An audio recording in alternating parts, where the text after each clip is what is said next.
ময়মনসিংহ নগরীর গাঙ্গিনাপাড় এলাকায় ১৩তলা বনানী ভবনের ছাদ থেকে পড়ে নিহত এক তরুণী। মোহাম্মদ আসাদুজ্জামান আসাদ প্রতিনিধির পাঠানো তথ্য ও ছবি নিয়ে সাদিয়ার বিন ভাবনার প্রতিবেদনে দেখুন বিস্তারিত। ময়মনসিংহ নগরীর ১৩তলা বনানী ভবনের ছাদ থেকে পড়ে নিহত তরুণী।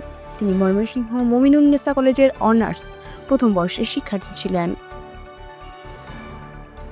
শুক্রবার ২৮ মার্চ দুপুর ১:১টার দিকে নগরীর প্রাণকেন্দ্র গাঙ্গিনাপাড় ট্রাফিক মোড় ৩য় তলা বনানী নামক ভবনের ছাদ থেকে লাফিয়ে পড়ে মৃত্যুবরণ করে এই তরুণী। সন্ধ্যা পৌনে ৮টায় কোতোয়ালি মডেল থানার ভারপ্রাপ্ত কর্মকর্তা ওসি মোহাম্মদ শফিকুল ইসলাম খান শফিক সাংবাদিকদের এই তথ্য নিশ্চিত করেছেন। নিহত এই তরুণীর নাম ত্রিপোলা ভদ্র একা। তিনি ময়মনসিংহ জেলার তারাকান্দা উপজেলার বাবুইপাড়া গ্রামের নেপাল চন্দ্র ভদ্র এবং লিপি দত্ত দম্পতির মেয়ে। ত্রিপুরা নগরের কালীবাড়ি কবরস্থান এলাকায় পরিবারের সঙ্গে বসবাস করতেন।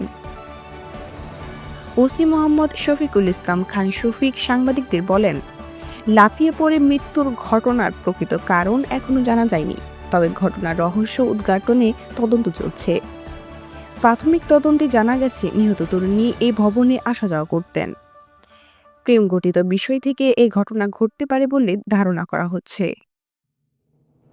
প্রত্যক্ষদর্শী ও সিসিটিভি ফুটেজ দেখে জানা যায় দুপুর ১:১১ নীল জামা পরিহিত এই তরুণী ভবনে প্রবেশ করেন। পরে লিফটের মাধ্যমে ভবনের ছাদে চলে যান। দুপুর ১:১৪ এ তরুণী নিচে পড়ে যান। ওসি আরও বলেন, তরুণীর মরদেহ উদ্ধার করে ময়মনসিংহ মেডিকেল কলেজ হাসপাতালে মর্গে পাঠানো হয়েছে। দেশে স্বাভাবিকভাবে দেখা যায় লিফটে সে আসা যাওয়া করতেছে এবং সে লিফটে উঠছে দেখা যাচ্ছে। এটা সে অনেকক্ষণ দেখা যায় যে আপনার ছাদের উপরে ছিল, দেখা যায় প্রাথমিকভাবে নিচের লিফটের সময় আর উপরের সময় দেখা যায় প্রায় অনেকক্ষণ ছিল ছাদের উপরে।